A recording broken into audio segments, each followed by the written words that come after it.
Good morning everyone. So now in today's video we will finish the chapter 2 which is going on. तो जो हमारा chapter 2 चल रहा है उसमें हमारा एक लास्ट टॉपिक बचा है प्रोजेक्टाइल मोशन, और उस प्रोजेक्टाइल मोशन में भी आप जो है वो लास्ट में एंगुलर प्रोजेक्शन टॉपिक पर थे. तो in this topic angular projection now we have to proceed for the further derivations. जैसे इसमें सबसे पहले आपने जो है वो एंगुलर प्रोजेक्शन में ड्राइव कर लिया था एक relation for the trajectory of the projectile. तो एज यू ऑलरेडी नो कि ट्रैजेक्टरी जो होती है प्रोजेक्टाइल की दैट इज ऑलवेज पैराबोलिक, और उस पैराबोलिक पाथ को प्रूव करने के लिए आपको प्रूव करना होता है कि y is the quadratic function of x. तो one derivation for that we have done. अब आगे जो डेरिवेशन है उनको हमें स्टार्ट करना है, and before that we have to draw the diagram again. तो आप लोगों ने अगर ऑलरेडी डायग्राम बना रखा था then no need to make it again, और आपको जो है वो आगे के डेरिवेशन स्टार्ट करने हैं. तो topics name is angular projection, and in this topic first of all I am making the diagram. So as you know in angular projection जो डायरेक्शन थ्रो करने की होती है वो हमेशा हॉरिजॉन्टल से एक एंगल थीटा पर प्रोजेक्टाइल को थ्रो किया जाता है. तो उसके पास जो इनिशियल वेलोसिटी होती है वो उस इनिशियल वेलोसिटी को दो कंपोनेंट्स में डिवाइड किया जाता है. उसकी डायरेक्शन जो है वो इंक्लाइंड होती है.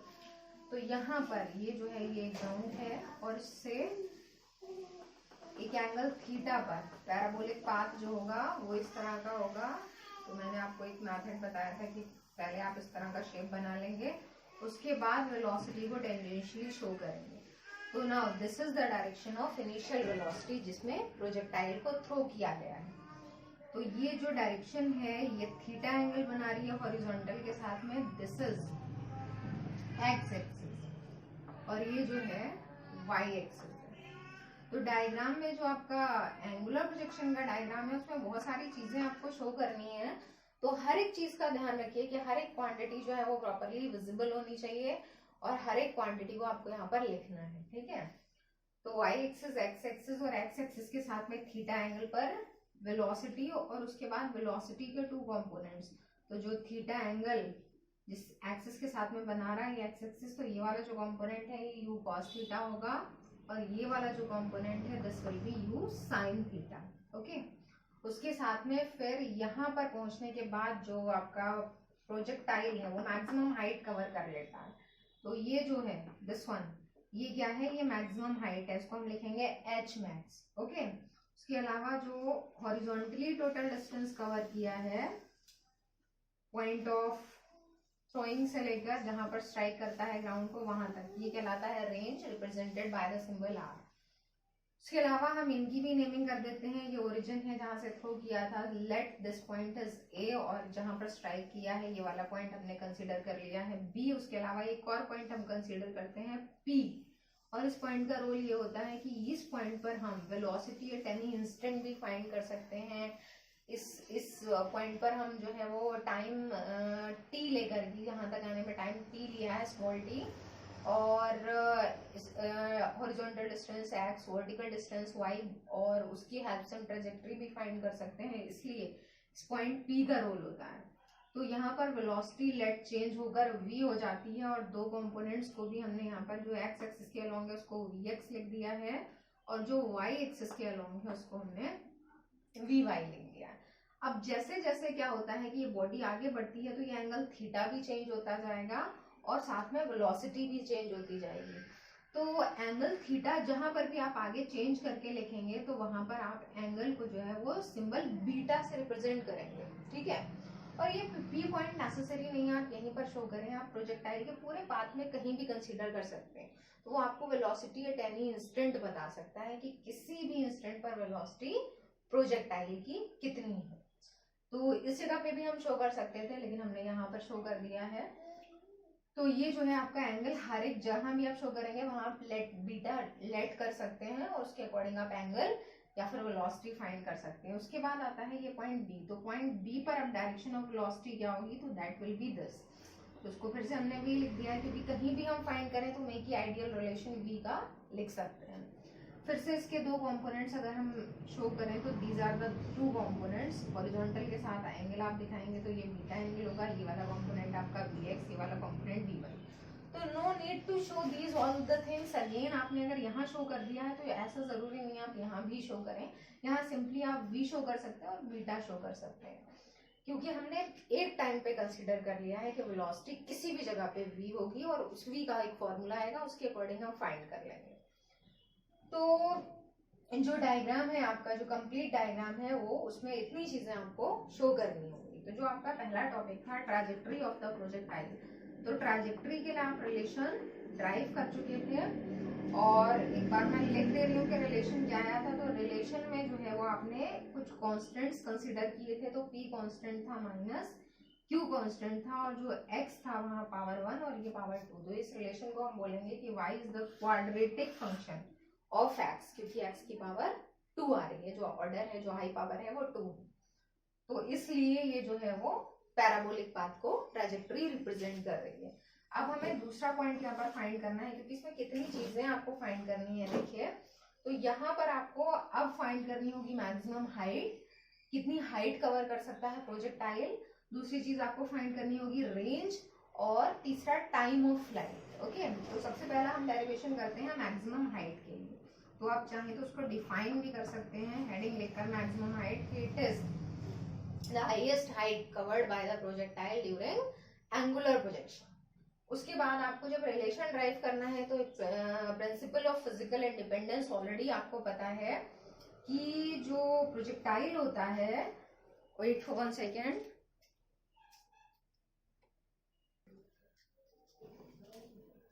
सो व्हाट आई एम सेइंग कि जो प्रोजेक्टाइल होता है वो दो तरह के पाथ्स को कवर करता है, क्योंकि that is considered as motion in a plane.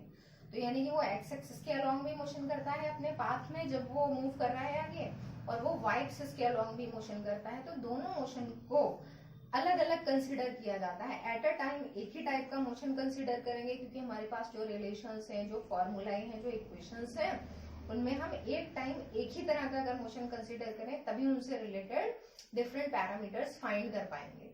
तो जब हम इसको जो है मैक्सिमम हाइट फाइंड कर रहे हैं तो ऑब्वियसली हाइट के लिए वर्टिकल मोशन हमें इसको कंसीडर करना पड़ेगा। तो इसका मतलब कि प्रोजेक्टाइल को यहाँ से जो थ्रो किया गया है और वो यहाँ तक आता है, तो उसने मैक्सिमम हाइट कवर की है। उसकी जगह पे हमने क्या कंसीडर किया कि प्रोजेक्टाइल को यहाँ से थ्रो किया गया अपवर्ड्स और वो ए वाले पॉइंट पर पहुंच जाता है, यानी कि ये वर्टिकल मोशन है।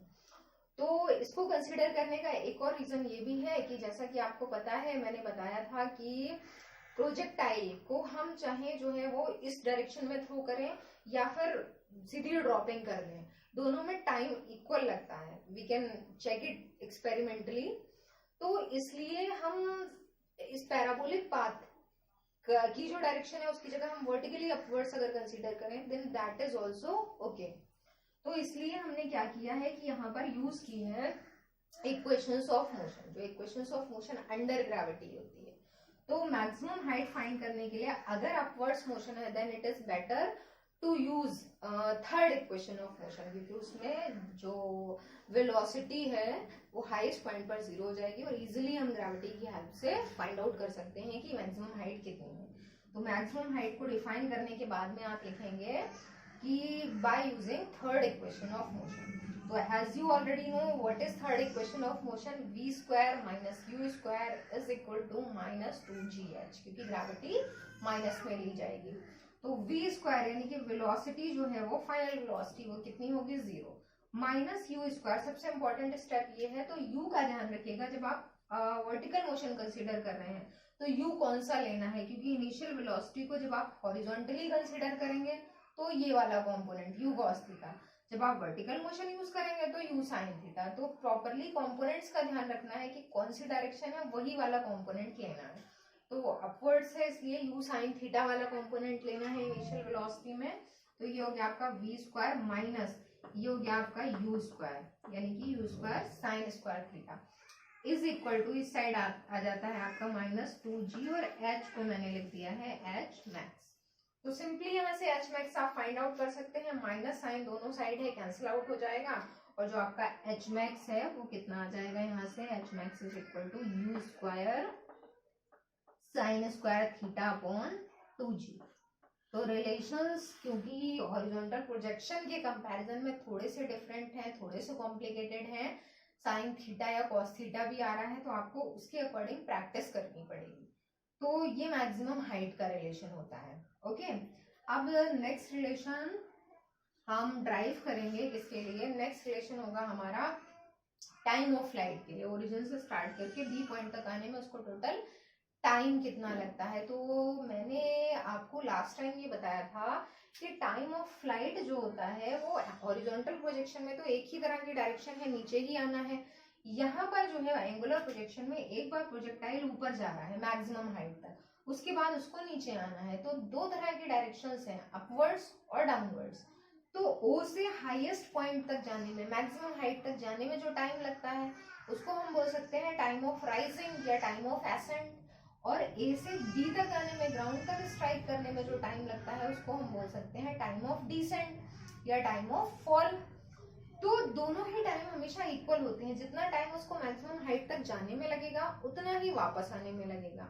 तो यहाँ पर अगर हम इन दोनों में से एक टाइम फाइंड कर लें तो उसका जस्ट डबल करेंगे तो easily we can find out time of flight. तो हम टाइम ऑफ फ्लाइट के लिए सेपरेट इक्वेशन यूज करने की जगह टाइम ऑफ एसेंट फाइंड कर लेंगे, अपवर्ड्स मोशन में जितना टाइम लगा ए पॉइंट तक आने में, और उसका डबल कर लेंगे। तो टाइम ऑफ फ्लाइट को आपको सबसे पहले तो डिफाइन करना है, और डिफाइन वैसे ही करेंगे जैसा कि आपने हॉरिजॉन्टल प्रोजेक्शन में किया था। तो टाइम ऑफ फ्लाइट में it is the time taken by the projectile to cover its whole parabolic path, या फिर the time in which the projectile was in flight. तो ड्यूरिंग फ्लाइट जितना टाइम लगता है वो टाइम ऑफ फ्लाइट कहलाता है। अब टाइम ऑफ फ्लाइट को फाइंड करने के लिए क्या फाइंड करना है, टाइम ऑफ एसेंट, ओ से ए तक लगने वाला टाइम, और मोशन कौन सा है, अपवर्ड्स। अब यहाँ यूज करेंगे हम फर्स्ट इक्वेशन ऑफ मोशन। तो फर्स्ट इक्वेशन ऑफ मोशन क्या होती है, v is equal to u minus g t upwards motion में। तो यहाँ भी v जीरो हो जाएगा, फाइनल वेलोसिटी। u जो है आपका क्या कंसिडर किया जाएगा, जहां भी वर्टिकल मोशन है u साइन थीटा, तो यहाँ आपने लिखा u साइन थीटा, और माइनस जी टी। टी को आप यहाँ पर सिंपली टी ही लिख देंगे क्योंकि हमें टी की रिक्वायरमेंट नहीं है। टी मतलब टाइम ऑफ एसेंट या डिसेंट बहुत रेयरली पूछा जाता है किसी भी न्यूमेरिकल में, टाइम ऑफ फ्लाइट ही पूछा जाता है और उसका सिंबल कैपिटल टी होता है। तो रिलेशन आपके पास आया you sine theta minus g T. तो यहाँ से अगर आपको टी फाइंड करना है तो आप लिख लेंगे g t is equal to u sine theta, या फिर टी कितना हो जाएगा, u sine theta upon g. तो आप यहाँ पर एक बार लिख देंगे कि this is the time taken by the projectile to cover the path from O to A, and it is called time of ascent. And we know time of ascent is equal to time of descent, और time of flight next line में लिख देंगे time of flight is equal to twice into time of ascent. तो अब time of flight को t capital t से represent करेंगे या टी एफ भी लिखते हैं, बट राइट सिंपली टी, और लिख देंगे 2 इंटू टाइम ऑफ एसेंट, और फिर इसकी वैल्यू पुट कर देंगे तो 2u sine theta upon g. तो ये रिलेशन आपका जो है वो टाइम ऑफ फ्लाइट का आता है। अब देखिए जितने आगे आप बढ़ते जाएंगे उतने रिलेशंस लगभग थोड़े सिमिलर भी हैं और कंफ्यूजिंग भी हैं कि किसमें जो है वो साइन स्क्वायर थीटा आ रहा है, किसमें साइन थीटा आ रहा है, किसमें 2 अपॉन में है, किसमें 2 मल्टीप्लाई में है। तो इन रिलेशंस में प्रैक्टिस बहुत नीडेड है, क्योंकि आपको प्रैक्टिस करनी है बहुत अच्छी कि आपको रिलेशंस याद रहें। ठीक है, तो देखिए मैक्सिमम हाइट का रिलेशन था u square sine square theta upon 2g, और टाइम ऑफ फ्लाइट का रिलेशन है 2u sine theta upon g। Okay, so take care of this. तो this was your derivation for time of flight. अब next जो derivation है हमारा वो है हॉरिजॉन्टल रेंज के लिए। ओके, तो horizontal range, horizontal range, horizontal range जो है वो दिस वन, ये जो डिस्टेंस है जो प्रोजेक्टाइल ने अपनी पूरी फ्लाइट में हॉरिजॉन्टली कवर की है। अब हमें क्या करना है, फिर से प्रिंसिपल ऑफ फिजिकल इंडिपेंडेंस, यानी कि अब मोशन को टोटली हॉरिजॉन्टल कंसीडर करना है। तो हॉरिजॉन्टल डिस्टेंस जब आप फाइंड करते हैं तो हॉरिजॉन्टल डिस्टेंस का फॉर्मूला वही जो सिंपल फॉर्मूला होता है, speed is equal to distance upon time. तो डिस्टेंस क्या हो जाएगा, स्पीड इनटू टाइम। तो हॉरिजॉन्टल डिस्टेंस यानी कि r is equal to horizontal speed into time, कौन सा, पूरा टाइम, क्योंकि होल जर्नी है, टाइम ऑफ लाइट। तो हॉरिजॉन्टल स्पीड में कौन सा कंपोनेंट लेना है, u cos थीटा। ये बहुत बहुत इंपॉर्टेंट यहाँ पर जो है वो स्टेप है। जैसा मैंने बताया था कि हॉरिजॉन्टल और वर्टिकल को कंसीडर करते रहिएगा। तो u cos theta into time of flight कितना है, t। तो u cos theta into t जो है आप ये वाली वैल्यू पुट करेंगे 2u sin theta upon g। अब यहाँ थोड़ा सा आपको एक मैथमेटिकल स्टेप है, ध्यान रखना है। देखिए सबसे पहले तो ये u जो है this will be u square, और इसको हम लिख सकते हैं 2 sin थीटा cos थीटा। तो ये आइडेंटिटी होती है 2 sin a cos a जो है वो sin 2a होता है। तो आप यहाँ लिख देंगे sin 2 थीटा अपॉन g। तो ये रिलेशन आपका आया रेंज का। आप देखिए फिर से लगभग उसी के जैसा है जो प्रीवियस रिलेशंस थे। तो इसको याद रखना है u square sin 2 theta upon g। Okay, तो इनको नोट डाउन करिए, then I am going to start the next.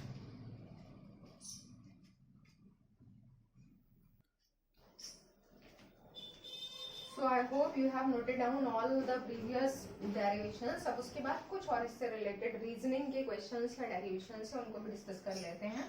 तो ये सारी चीजें ड्राइव करने के बाद आपका नेक्स्ट नंबर जो टॉपिक आता है वो है वेलोसिटी एट एनी इंस्टेंट।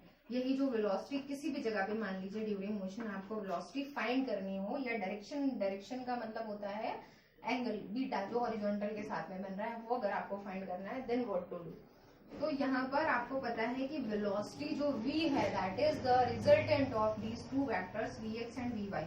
तो इनका जो रिजल्टेंट है उसका formula vx square plus vy square होगा, क्योंकि एंगल जो है इन दोनों के बीच का वो 90 डिग्री है। तो ये रिलेशन लिखा। अब इसमें vx और vy क्या क्या है, तो vx जो है यहाँ पर उसको तो पता है आपको कि vx जो है वो हॉरिजॉन्टल कंपोनेंट ऑफ वेलोसिटी, और हॉरिजॉन्टल कंपोनेंट ऑफ वेलोसिटी जो है वो चेंज नहीं होता है। तो vx को तो आपको u cos थीटा लिखना है। अब आता है vy के लिए आपको रिलेशन यूज करना है वर्टिकल मोशन वाला। तो vy अपवर्ड्स मोशन, तो फर्स्ट इक्वेशन अगर हम यूज करेंगे तो यहाँ पर जो फर्स्ट इक्वेशन है उसके अकॉर्डिंग अगर हमें vertical component of velocity find करना है तो vy का मतलब वो वेलोसिटी जिससे कि प्रोजेक्टाइल को थ्रो किया गया था। तो रिलेशन विल बी दिस।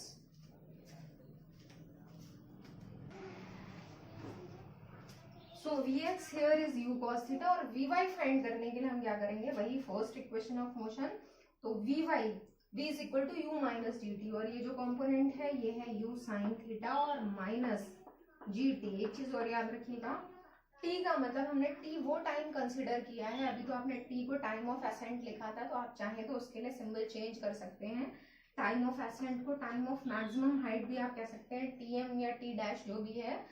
तो या फिर अगर आप अलग से एक थ्योरी में लाइन लिख दें कि let t is the time taken by the projectile to cover the path from o to p, तो वहां पर प्रॉपर्ली स्पेसिफाई हो जाएगा कि t कौन सा टाइम है।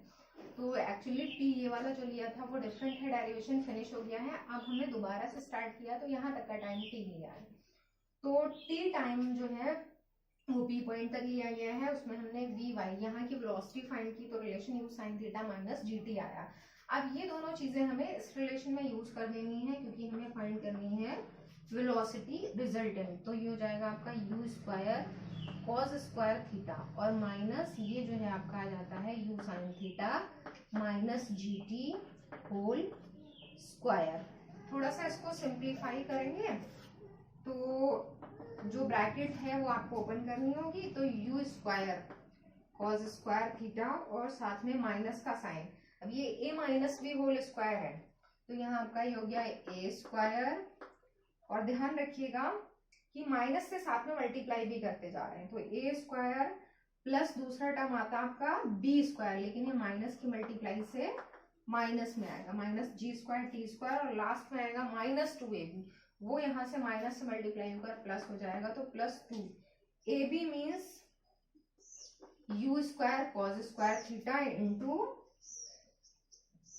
ab में आ जाएगा आपका u square sine square theta, a ये टर्म है b ये टर्म है, into gt 2u square, square भी नहीं आएगा, थोड़ा सा स्टेप्स में देखिए 2ab, तो a u साइन थीटा है और b gt है, तो 2u साइन थीटा इंटू जी। ठीक है, तो देखिए एक बार रिलेशन को फिर से, तो ये आ जाता है आपका u square cos square theta as it is minus के बाद में a minus b whole square, तो a square means u square sine square theta plus b square means g square t square minus से multiply है और minus 2ab और ये minus यानी कि plus 2a u sine theta और b gt। Okay, तो ये पूरा होल रिलेशन जो है आपका, ये है आपका वेलोसिटी एट एनी इंस्टेंट का। इसमें एक काम और साथ में यही कर सकते हैं, अगर आपको ये प्रूव करना पड़े, एक यहाँ रीजनिंग का क्वेश्चन ये है कि हमेशा ऑलवेज जिस वेलोसिटी से ओ पॉइंट से थ्रो किया जाता है प्रोजेक्टाइल को, उसी वेलोसिटी से वो बी पॉइंट पर ग्राउंड को स्ट्राइक करता है। ओके, तो ये दोनों वेलोसिटीज हमेशा इक्वल होती हैं। अगर आपको प्रूव करना पड़े कि वेलोसिटी इनिशियल फाइनल वेलोसिटी के इक्वल है at the point of strike, तो आप क्या करेंगे, ये जो रिलेशन है आपका, इसमें जहां भी स्मॉल टी आ रहा है, स्मॉल टी तो टाइम किसी भी पॉइंट तक जाने में लगने वाला टाइम था, अगर आप उसको पुट कर देते हैं टोटल टाइम के, क्योंकि यहाँ से यहाँ तक आने में टाइम कितना लगेगा टी, तो अगर आप इस रिलेशन में t is equal to capital t put कर देते हैं, तब ये प्रूव हो जाएगा लास्ट में, क्योंकि वो मैं बाद में आपको प्रूव करके दिखाऊंगी। प्रूव होकर आ जाएगा आपका v is equal to u, क्योंकि u कौन सी वेलोसिटी थी जिससे थ्रो किया था। तो अगर आप जो है इसको प्रैक्टिस करके देखें, it is not so tough, तो इसको एक बार लिख के प्रैक्टिस करके देखिएगा। बाकी सारी चीजें ऐसे ही रख देनी है एज इट इज, जहां भी स्मॉल टी आया उसको कैपिटल टी लिखकर सिंप्लीफाई कर लेना है, तो लास्ट में you will get v is equal to u. तो ये प्रूव करता है कि ये वेलोसिटी और ये वेलोसिटी दोनों इक्वल होंगी। दूसरी बात, अब आपको डायरेक्शन भी फाइंड करनी है, तो डायरेक्शन मीन्स टेन बीटा, तो टेन बीटा यहीं पर अगर हम यूज करें परपेंडिकुलर अपॉन बेस, तो परपेंडिकुलर जो है आपका है वी वाई और बेस है आपका वी एक्स, दोनों वैल्यूज पुट करते हैं, तो वी वाई है आपका you sine theta minus g T और अपॉन बेस जो है आपका वो है you cos theta.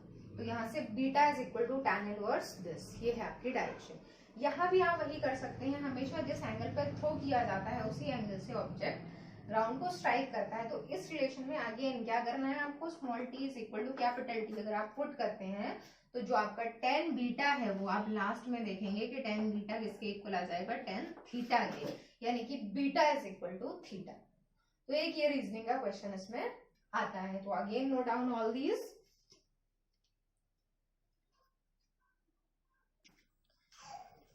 So now अब इसके बाद कुछ रीजनिंग के जो और क्वेश्चंस हैं उनमें क्या करना है, उसमें एक क्वेश्चन ये आता है कि प्रोजेक्टाइल को कितने एंगल पर थ्रो करें कि वो मैक्सिमम हॉरिजॉन्टल रेंज कवर करे। क्योंकि आपने देखा होगा जितने भी गेम्स हैं, जैवलिन थ्रो, डिस्कस थ्रो, इसमें ज्यादा से ज्यादा दूर प्रोजेक्टाइल को, ऑब्जेक्ट को फेंकना है, किस एंगल पे फेंका जाए, तो यहाँ भी साइंस का रोल है। तो देखिए रेंज का रिलेशन अभी आपने देखा था u square sine 2 theta upon g, ये रिलेशन था। यहाँ रेंज बड़ी करनी है मैक्सिमम, तो यू जी ये तो कांस्टेंट है, लेकिन एंगल मैक्सिमम कितना हो सकता है, मैक्सिमम सॉरी एंगल कितना हो जो साइन 2 थीटा की वैल्यू मैक्सिमम हो। तो आपको पता है कि साइन थीटा की वैल्यू जो है वो मैक्सिमम +1 हो सकती है। तो हमने यहाँ पर लिखा है कि व्हेन इसमें साइन 2 थीटा को अगर हम 1 कंसिडर करें, तो 1 का मतलब कितना होगा, साइन 90, तो यहाँ से 2 थीटा कितना हो जाएगा 90, तो थीटा एंगल कितना हो जाएगा 45। तो इस रिलेशन में सबसे पहले आप ये लिख देंगे कि here range will be maximum when sin 2 theta is equal to 1 is equal to sin 90 then theta is equal to 45। तो एक तो इम्पोर्टेंट ये है कि हमेशा अगर आप 45 डिग्री का एंगल बनाएंगे ग्राउंड के साथ में, तो projectile horizontal range maximum cover करेगा। अब अगर आपको मैक्सिमम रेंज का फॉर्मूला भी यूज करना पड़े, तो यहाँ पर आप यू स्क्वायर साइन 2 थीटा कितना लेंगे मैक्सिमम वाले केस में 1 और अपॉन क्या आ जाएगा जी।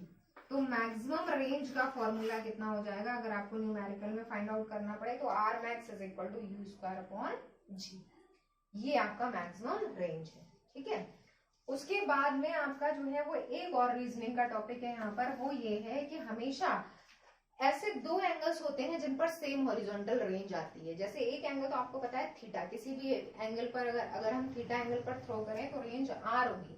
अब दूसरा एंगल हम कंसिडर करते हैं कि मान लीजिए 90 माइनस थीटा, एक अलग एंगल लेगा, इस पर अगर थ्रो करते हैं तो रेंज कितनी आएगी, देखिए आर डैश, रेंज का रिलेशन है यू स्क्वायर साइन 2 थीटा लिखना है। 2 थीटा की जगह हमने एंगल बदल दिया 90 माइनस थीटा, क्योंकि हम कंसिडर कर रहे हैं इस पे रेंज अलग आनी है। तो यू स्क्वायर सॉल्व करेंगे साइन 90 इंटू 2 यानी कि 180 माइनस 2 थीटा अपॉन जी। ओके, अब देखिए साइन 180 माइनस थीटा, अगर आपको याद हो तो साइन 180 माइनस थीटा हमेशा साइन थीटा होता है। तो हमने इसको जब सिंप्लीफाई किया तो u square sine 2 theta upon जी।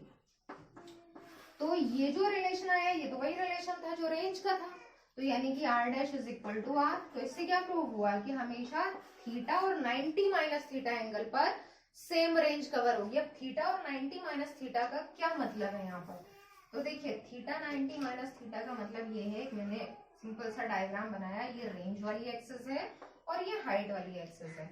यहाँ से मान लीजिए 45 डिग्री के एंगल पर हमने प्रोजेक्टाइल को थ्रो किया 45 से, ठीक है। तो 45 से आपको पता है कि हमेशा वो मैक्सिमम डिस्टेंस कवर करेगा, वो इतनी। ओके, उसके बाद हमने एंगल थोड़ा सा मान लीजिए बढ़ा दिया या कम कर दिया, मान लीजिए हमने एंगल लिया है 15 डिग्री। ओके, हमने यहाँ 15 डिग्री के एंगल से थ्रो किया, तो 15 डिग्री के एंगल से जब हम थ्रो करेंगे तो दूसरा एंगल 15 डिग्री से थ्रो करने से थोड़ा सा पास में जाता है, इससे इतना दूर नहीं जाता है, क्योंकि मैक्सिमम जो रेंज है वो 45 पर होती है। ओके, तो 15 डिग्री पर जब हमने थ्रो किया तो दूसरा एंगल हमारा हो जाएगा 90 माइनस 15 यानी कि 75। तो 75 डिग्री पर क्या होगा कि रेंज तो उतनी रहेगी, यानी कि यहीं तक आएगा प्रोजेक्टाइल, तो क्या चीज इंक्रीज हो जाएगी, हाइट। तो देखिए ऐसा एक डायग्राम होगा आपका जिसमें ये वाला जो एंगल है ये है 75 डिग्री, ये वाला एंगल है 15 डिग्री। उसके बाद मान लीजिए आपने दूसरा एंगल एक लिया 30 डिग्री, तो 30 पर रेंज थोड़ी सी बढ़ जाती है 30 डिग्री, और दूसरा कौन सा होगा सेम रेंज के लिए, तो वो होगा 90 माइनस 30 यानी कि 60 डिग्री, हाइट थोड़ी सी और ज्यादा हो जाएगी। ठीक है, तो आपको ऐसा एक डायग्राम भी बनाना है। तो ये आपके प्रोजेक्टाइल से रिलेटेड सारे टॉपिक्स फिनिश हो गए हैं। अब नेक्स्ट टर्न से हम नेक्स्ट टॉपिक स्टार्ट करेंगे और आपका जो यूटी है उसके लिए यहाँ तक का सिलेबस है। Okay, thank you.